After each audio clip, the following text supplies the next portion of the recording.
Dicken and I were just chatting and reflecting on what we'd like to share with you tonight. And it brought me back to the journey that I've been on, where since I was a teenager, I was looking for something. I was searching in many directions, and in psychological teachings and spiritual teachings, I kept looking for something and I didn't quite know what it was. And in 2012, when I came to this understanding, I was still doing the same thing. I was like, oh, here's a next new method that's going to make sure that I will never suffer again. Does any of you have had that experience that you came to this going, this is it, I've got it now? That was how it was for me. I really felt like, oh, now this is the thing that will make sure that life will be easy and fun and always sunshine and ice cream. And of course, that's not the case. That's not what the principles point towards. They point towards something much deeper than that, which is what is actually the nature of reality, what is the nature of experience, and what is it that creates all of it. So I went from looking for, really searching for, what is the method here? What are these guys teaching? What are they doing? I was so skeptical, trying to figure out what is the secret behind what I was hearing, and especially what I was feeling, because I felt amazing. Something was touched deep inside. So I was searching for the method, and what happened after a few years was that I started to look in that direction rather than in the world of form, which is a method. And so when I had a good feeling, I was not so interested in the good feeling. I was really looking for, where is it coming from? Where is it? Where is it being created from?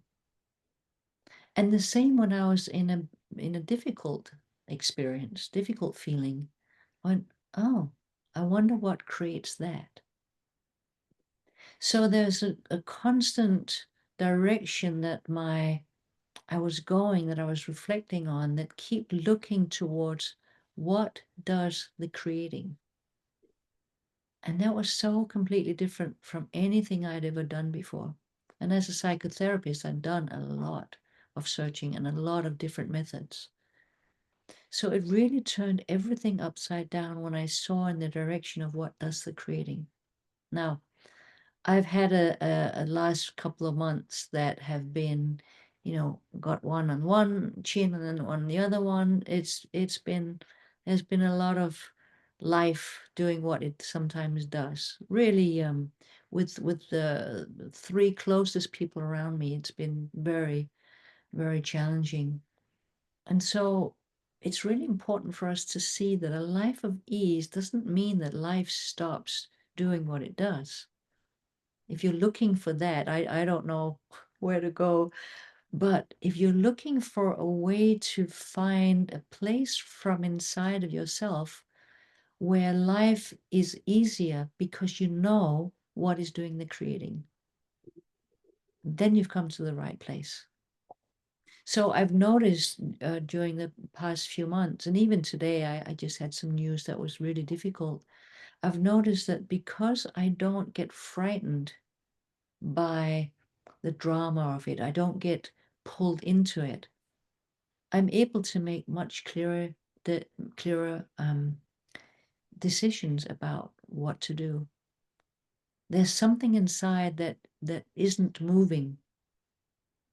And that's the big difference, where before I would be caught up in the drama of everything that was going on around me and the experience that I was having. And now I can be in a difficult experience, but not be frightened by it. And so because there's ease in the experience, clarity, wisdom, a direction of moving becomes very, very obvious to me. And so that's really what we want to talk to you about today is how you can have a life of ease even in the face of challenge. Like, how can you love even in the face of violence and all the things that are going on? So we would love for you to really, we want to invite you to listen beyond our words to where we're speaking from. And so if you find yourself in a good feeling, get really curious to where it's coming from. What is doing the creating of that good feeling?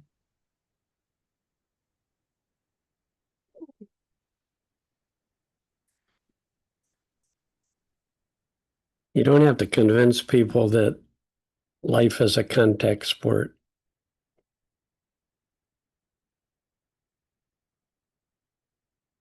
Stuff keeps happening. It's just part of life.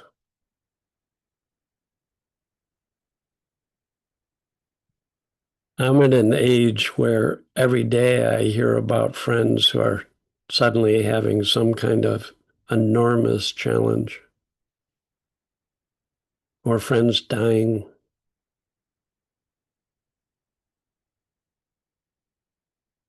Things happen that we don't expect or that create. We're greatly disappointed that things didn't work out the way we hoped. That's just a natural part of life. Natasha and I are really enjoying writing this book, Life of More Ease, that we're working on now. We've learned so much. Because a life of ease doesn't mean your life is easy. Life of ease is that you start learning where to look to access something that's always there, that's uplifting, enlivening, that allows us, as Natasha says, to go through our whatever we experience, to go through it more gracefully.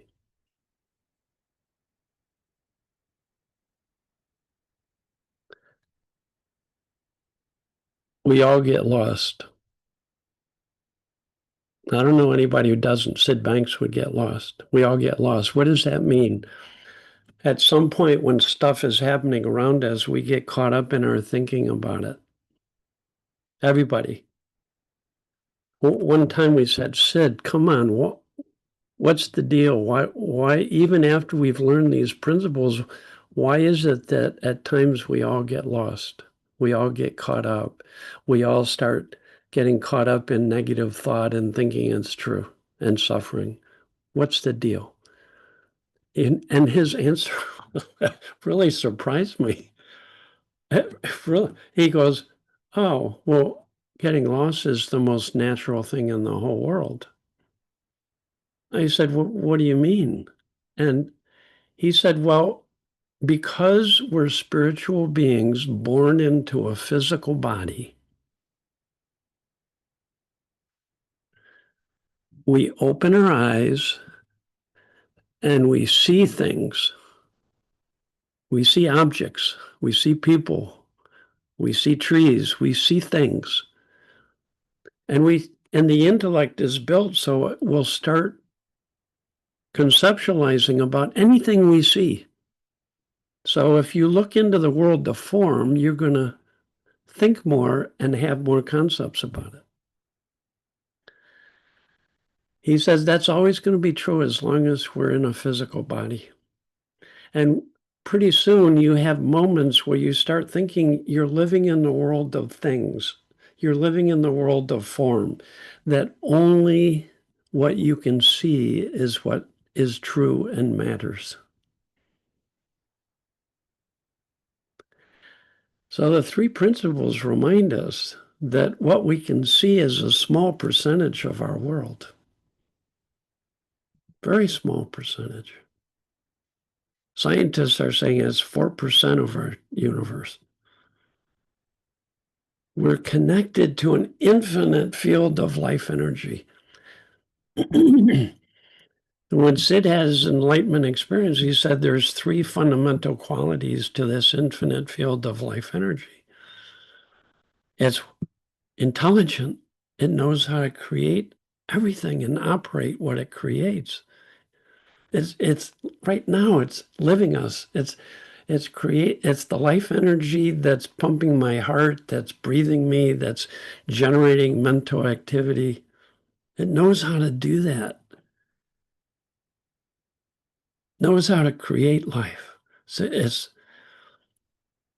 that intelligence is always built into the fabric of the universe. When Sid has an enlightenment experience, that's the first thing he said he realized was the principle of mind. We're connected to a deeper intelligence that just knows how to operate life, knows how to live life perfectly.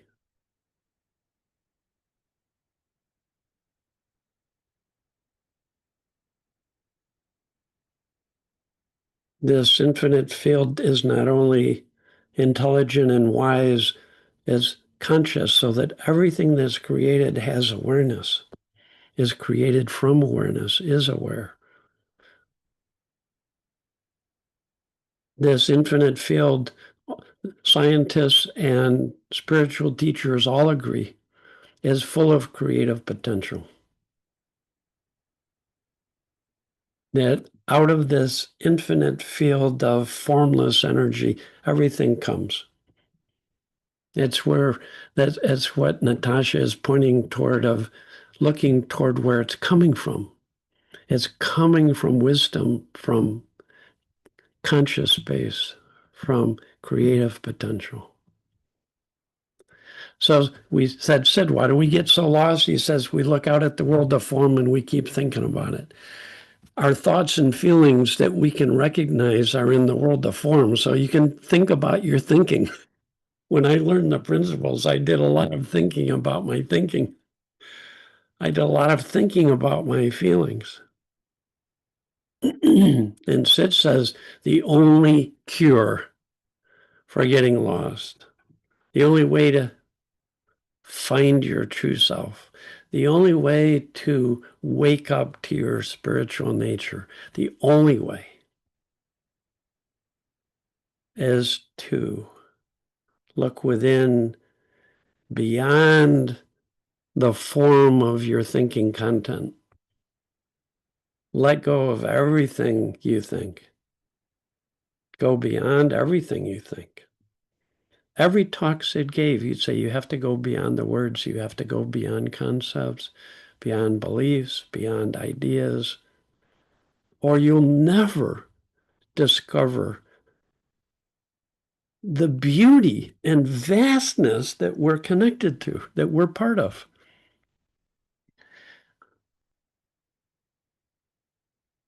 It's right here. There's nowhere to go to get it. We're waves on the ocean, and we can seem like little waves and compare ourselves to big waves. But Sid would say, look down, look within, look beyond.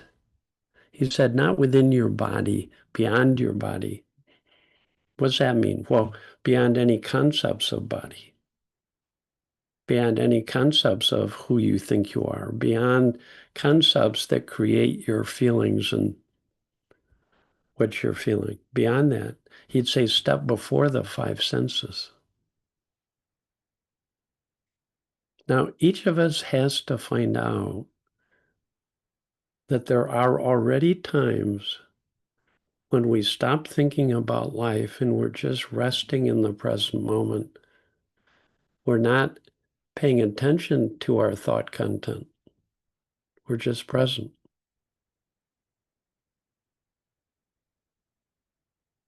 I could follow any of you around and I could point out moments when you drop out of thought into the present moment. It's ordinary. That's why we miss it. And very few people, when they feel that life is a contact sport and they start having some painful thoughts about what's happening, very few people immediately go beyond all that thinking and stop paying attention to form. What does that mean? When I'm fully present, I'm so wide open. I can see, I'm aware of my hands way out here. I'm aware of my voice. I can see you. I'm wide open.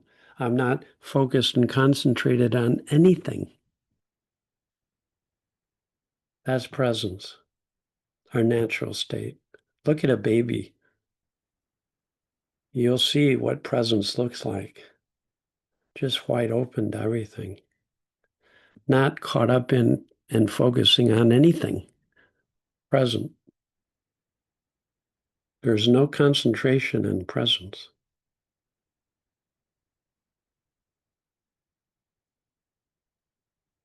Just natural. People say, how do you become present? There's nothing a human being can do to become present. We are present. It's when we stop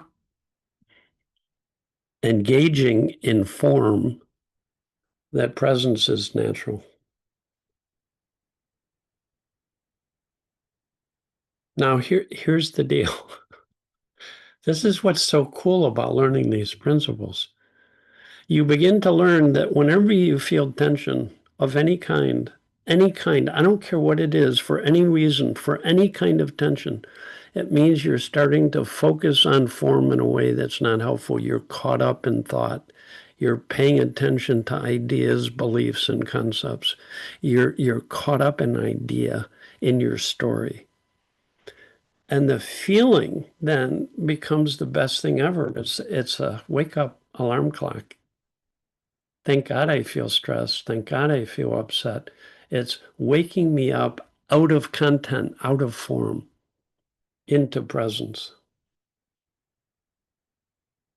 Natasha and I love saying, if you let go of everything you think, everything you feel, if you're not holding anything, you're just resting, not doing, not trying. Trying is thinking that creates stress.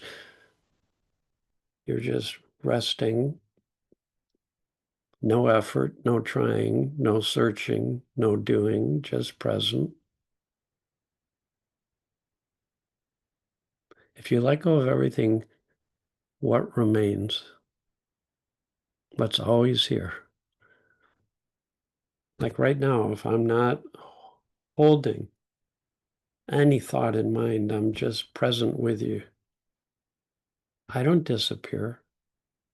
But what's the I that doesn't disappear? I'm still here. It's an aware presence. When I rest in aware presence, as opposed to focusing on form and thinking about it, when I rest in aware presence, what's the feeling of presence? I don't know, because I'm not thinking about it, but it feels good. That's what Sid would say over and over again. Listen, rest in presence, listen.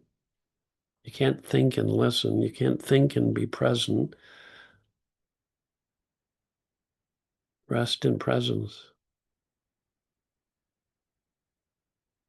And there's a feeling of presence. Even you could be in the worst mood ever, and you're a thought away from resting in presence. And the feeling of resting in presence feels like when you get in bed at night and you go, ah, ah.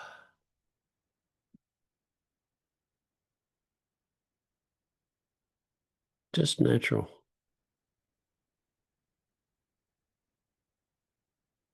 So when we say all you have to do is know where to look, and then you do nothing, a lot of people don't know. If you have to know where to look, which is presence, and then do nothing. A lot of people say, oh, you don't do anything. Yes, you do. Yes, you do. You let the alarm clock wake you up, and then you know it's time to rest in presence. So Sid says, if you really see that it's thought creating this, it'll bring you right back into resting in presence naturally. It's not a technique, not something you do. You put your hand on a hot stove, as soon as you realize that's what's causing your pain, this happens. So Sid says, if you're holding thought and it's creating tension, stress, or upset, and you realize it, you take your hand off your thinking. You take your hand off of focusing on the content of your thinking, the content of your feeling, the content of people and what they're doing, and thinking about what they're doing, and thinking about what you should do, and thinking about what's happening, and you become fully present. He says, if you really see thought, it brings you back to presence, brings you back to that nice feeling of presence. And it's in that feeling that this deeper wisdom will just take over and guide you. The computer was never meant to guide you, ever. Let go and let God. Not my will, but thy will be done. Do you know that there's an evolution in consciousness that's happening, so that more and more spiritual teachers like Sid Banks are saying the vast majority of your thinking isn't necessary or helpful, that when we're fully present and, in a sense, not thinking with our personal mind, we do beautifully. You drive a car, you parent, you live your life. You don't have to analyze to make a decision. When you're fully present, wisdom will bring you exactly what you need when you need it. You do that when you drive a car. You do that when you walk through a trail in the woods. Your legs keep moving without you analyzing how to do it. That's presence. And in presence, there's a feeling. And in that feeling, there's guidance, there's a knowing.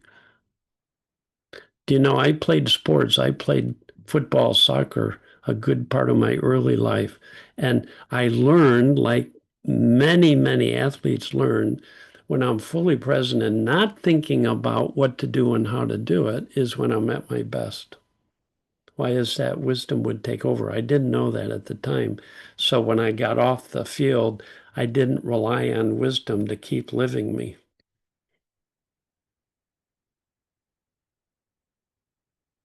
So, excuse my language, but shit happens. And at times we all get caught up in thinking about that. But the good news is you learn quickly that any kind of tension means you're caught up in content, you're caught up in form, you're caught up in ideas. There's only one cure.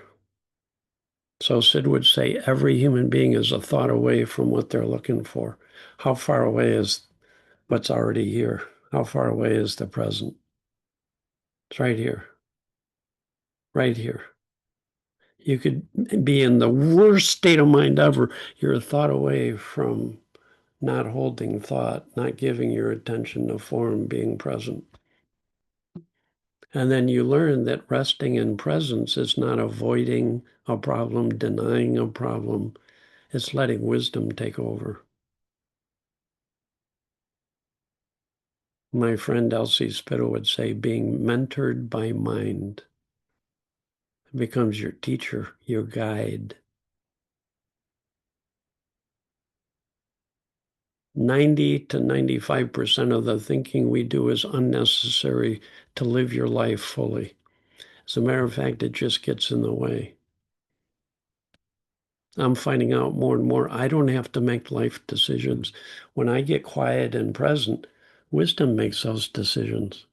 Easily, it just says, do this, do that. It's not me figuring it out. We were given a computer, and that was a gift, but then we didn't know how to use it wisely. So the instant you misuse your computer, there's tension, stress, or upset. It means close your laptop. You've had enough screen time. You won't find the answer in stored information or memory. You'll find it only in the feeling of presence. There's a knowing right here, just waiting, always guiding you perfectly. Sid would say it's been doing that your whole life. You just haven't realized it.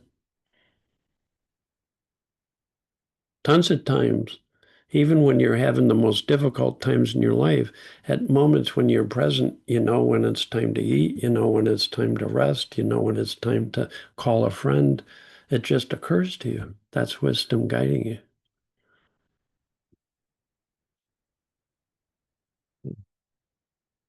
That's what I wanted to highlight, though, and Natasha is beautifully too, of living a life with greater ease is it's spiritually what that means. You become more reliant on wisdom. That's all.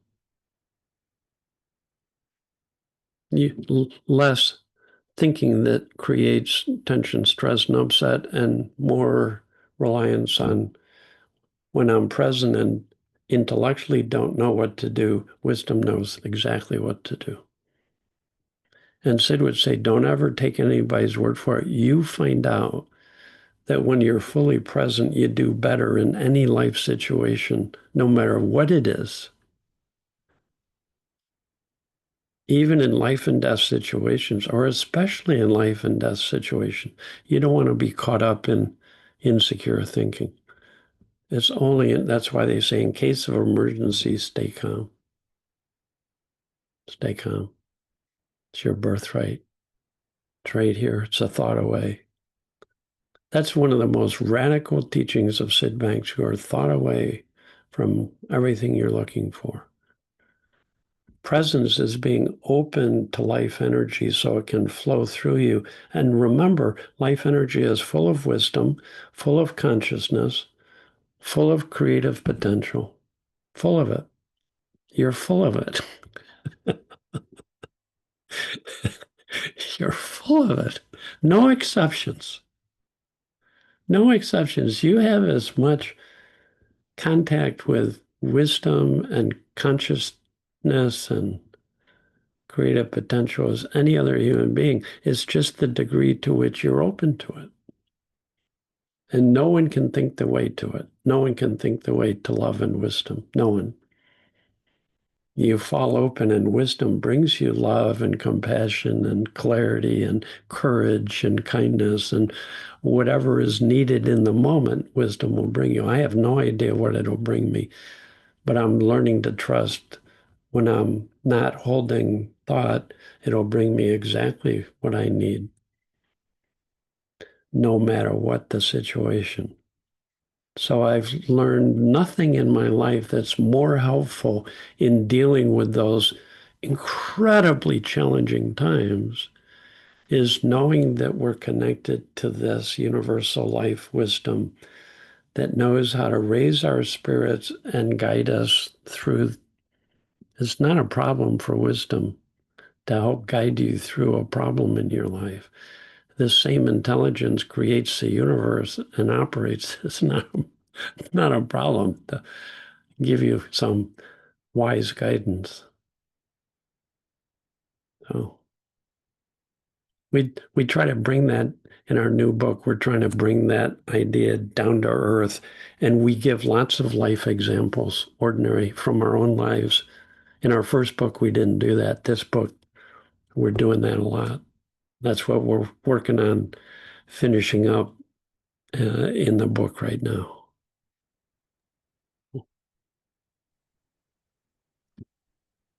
There we go.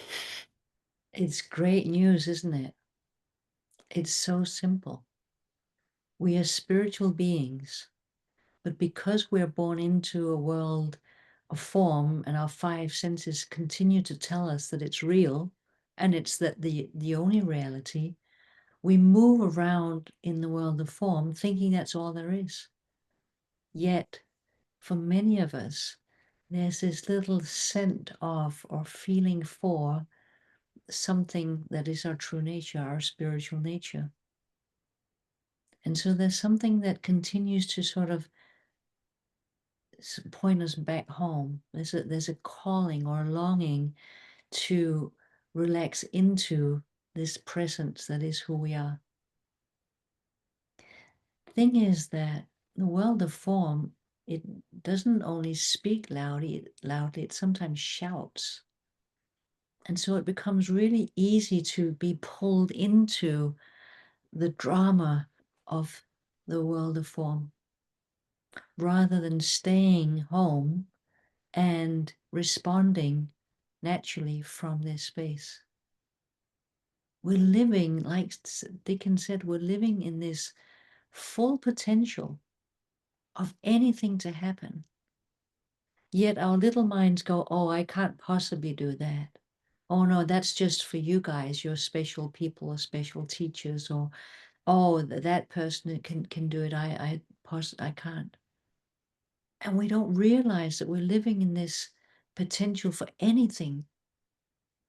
And that all that's keeping us back is our own little ego, who only sees this little tiny, tiny, tiny mind. It's like we're walking around with looking out of a keyhole. But something sees everything. Something is just present.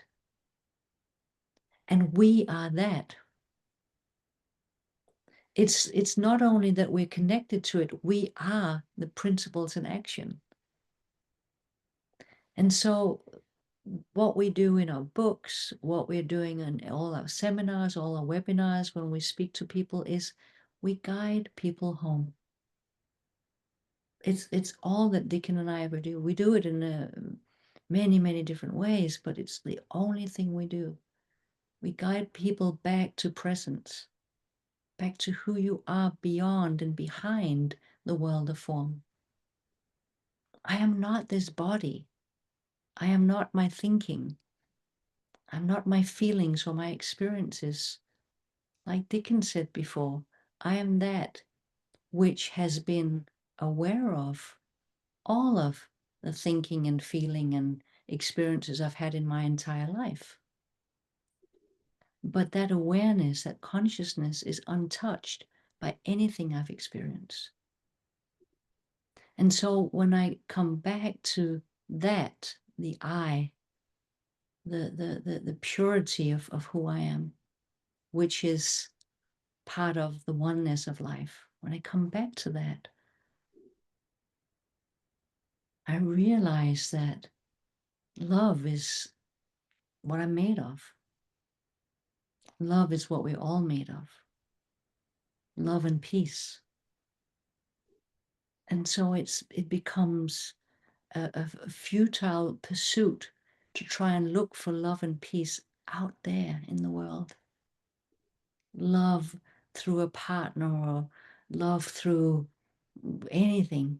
You start to realize and recognize yourself as that love is in every fiber of our being. Peace is here now. And so it becomes, I sometimes speak about it as background, foreground. The more I rest in the background, which is just a way of saying, the more that I'm in this present moment, resting as being, resting as my essence, resting as one with everything. When I get something out there in the world of form and say, come into my drama, look what Trump is doing today, look what he said, or something else that is happening in the world. And if I go there, it's almost as if this being that's resting beautifully, the attention now is drawn out into the news channel or into a drama of my neighbors or a partner or something at work. And the moment I'm drawn into, I allow myself to be drawn into it, I am caught up in it. That's when, as Dicken was said, we get lost. It's when I get drawn into the drama of the world of form and forget who I am. It's all that ever happens. You either remember, and as you remember, you are it. You're just here. It's not. I'm not talking about a mental activity here. So you're either resting as that, or you're drawn into the world of form. And when you do, you lose your grounding, because the world of form changes constantly. This happens, that happens. It's so interesting. We grow up being told that you get a good job and then you'll be safe. Get a good partner and then everything will be fine. But we get married and then we get divorced. We get a job and then we get fired. We make a lot of money and then it can be taken away from us. It's so interesting that we look in the world of form to find something that looks secure. The world of form looks secure because our five senses tell us, oh, it's solid. This is solid. If you have $1 million on your bank account, you're good. But we all know people who have more than $1 million on their bank account who don't seem very happy or secure. It's not that. So we're very interested, Dicken and I, in pointing you back to the only thing you can rely on. You can rely on that which doesn't come and go. Everything that comes and goes, it can be taken away. You can get it, sure. You can get $1 million, it can be taken away. Sure, you can get a partner that seems like the man or woman of your dreams, and the person can leave or die or, So when you start looking towards the direction of what is solid, what can only be solid is that which doesn't come and go. And it's right here, right now, for all of us. And Sid said, as Dicken mentioned before, you're one thought away. Now, what thought? What thought are you thinking? What's the thought? It's that thought. It's the thought that you're having that seems more interesting or more important for you to go to, rather than looking at what's creating it. Now, Sid had two insights. The first one was an insight that he saw that we're living in a thought-created reality. Huge insight, huge insight. But then a couple of days later, he had an even bigger one, the one that we call the enlightenment experience, because he saw the mind of God, was how he explained it. And don't take God literally, but what he meant was he saw everything. He saw what everything is made of, made from. He saw how we are one consciousness. He saw everything.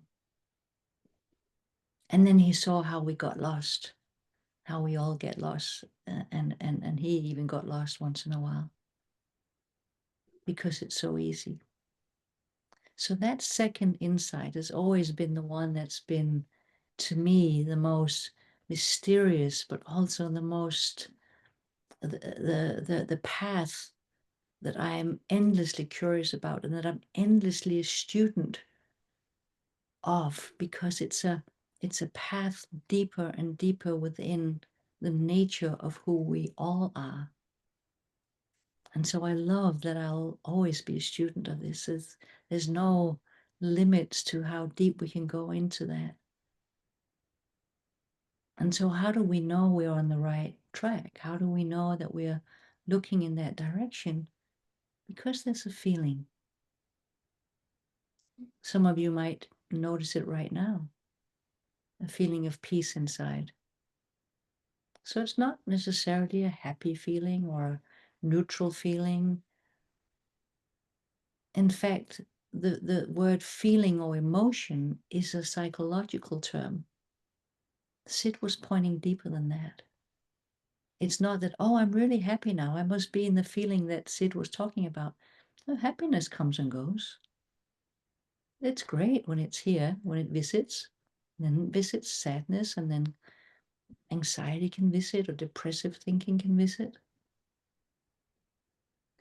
But the more I look where it's coming from, that's the direction. And so when I fall into that feeling, I can have any psychological experience, any. I notice it. I'm not frightened by it anymore. It may be very uncomfortable. I had an uncomfortable morning. I even had an uncomfortable night. I was ruminating about some difficult decisions that I had to make today. But even through that, I know where to look. That's the only difference that Dicken and I are finding in our lives. It's not that we don't get caught up. It's that when we do, we know where to look to find back to home, find back to peace, find back to who we truly are behind the world of form, which looks so real, so solid. And that is the mystery of life, that what we're looking at when we look with our five senses, and how can we not? But when we get convinced by our five senses, we miss the essential, we miss the beauty of who we really are. And that's a life of ease, is what is available to us once we realize our true nature.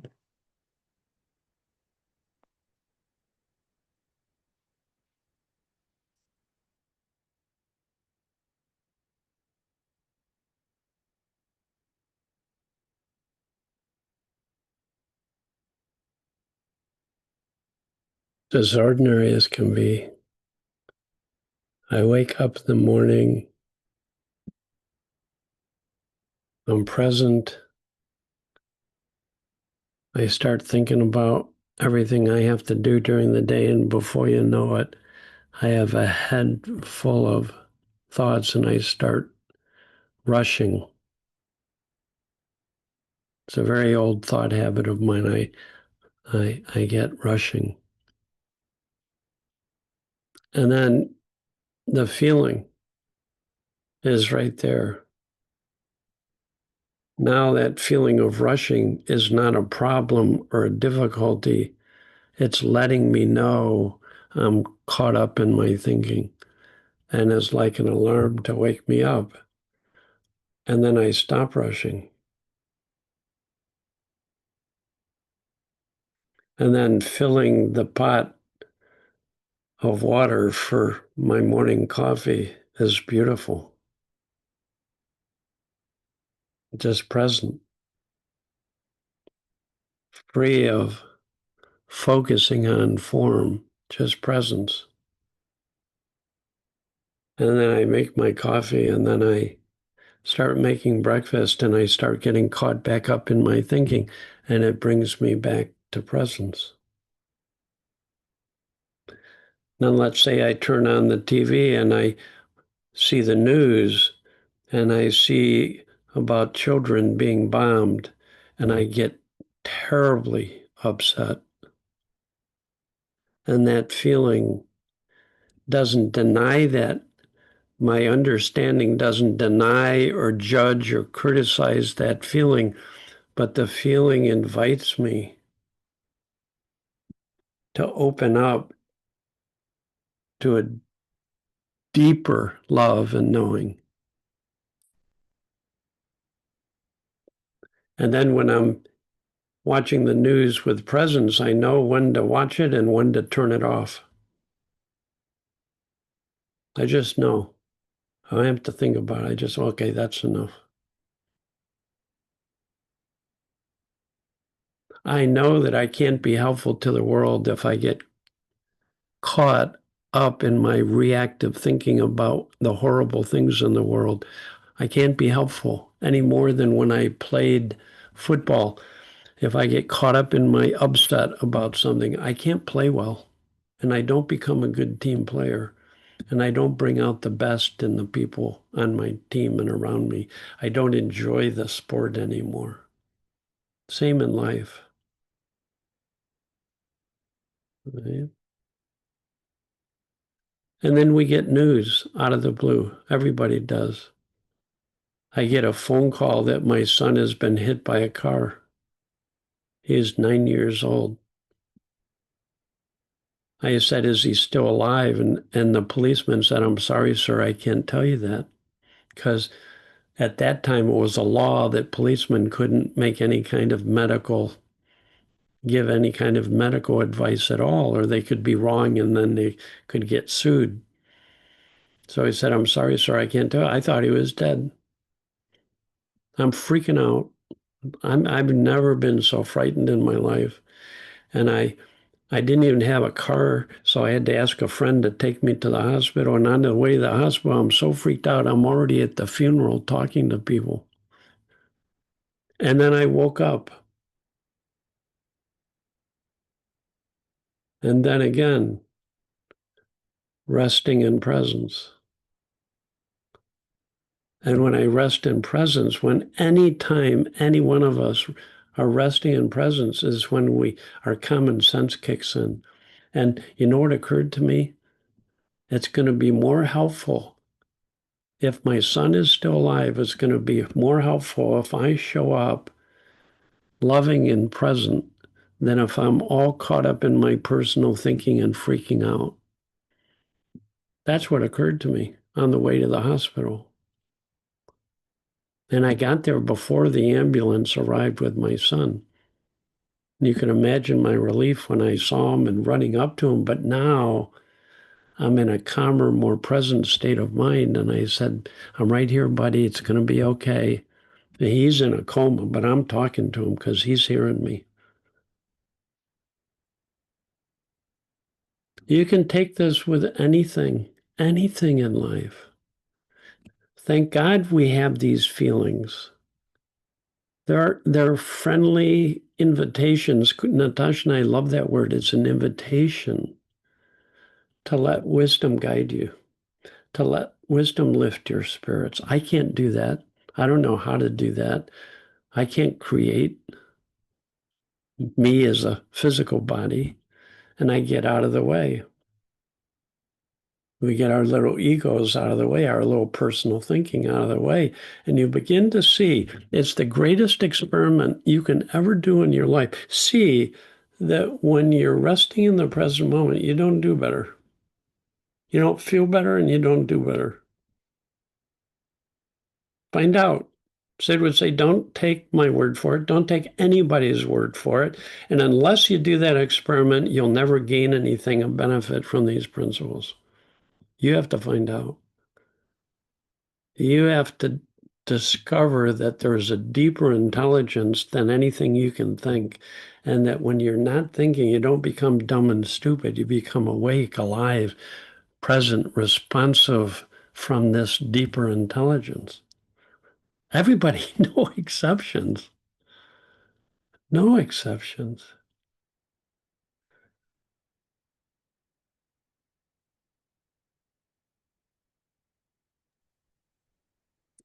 I want to just say that if any of you are considering coming to the retreat in Sjøme in Norway, what you can expect is that we're not going to be talking theory. It's going to be a felt experience for you. We'll continue to point you in lots of different ways into this space inside of yourself. We'll be guiding you home, in other words. And so don't expect that to come and you'll learn all these things. We can't teach you. That's not our job. What we can do is point in the direction that we know is helpful. It's in fact the only direction that we've ever found is helpful, is to help people come back to themselves, find their true essence, find their true home, because that's where we live our best life from. As Dicken said, it's not about just sitting, oh, I found my way home. I'm just going to sit here on the couch. No, we're incredibly engaged in helping people in the world also look in this direction because we care deeply about people who suffer. We care deeply about people in all parts of the world that are suffering, whether poverty, war, abuse, anything, addictions. We've devoted our entire lives, Dicken and I, to do this work. We do it as individuals. We do it as part of the Three Principles Global Community Board, where it's our only vision and mission is to bring this understanding out to people in the world so that we can reduce unnecessary suffering. And so we're really excited to be able to come back to Norway and to share this with all of you. I know many of you who are already on the call are coming. But also, as I said, if you're considering it, if you can just get a glimpse of something inside that speaks to you, something that feels nourished by this conversation, maybe that's the invitation that we hope you'll take.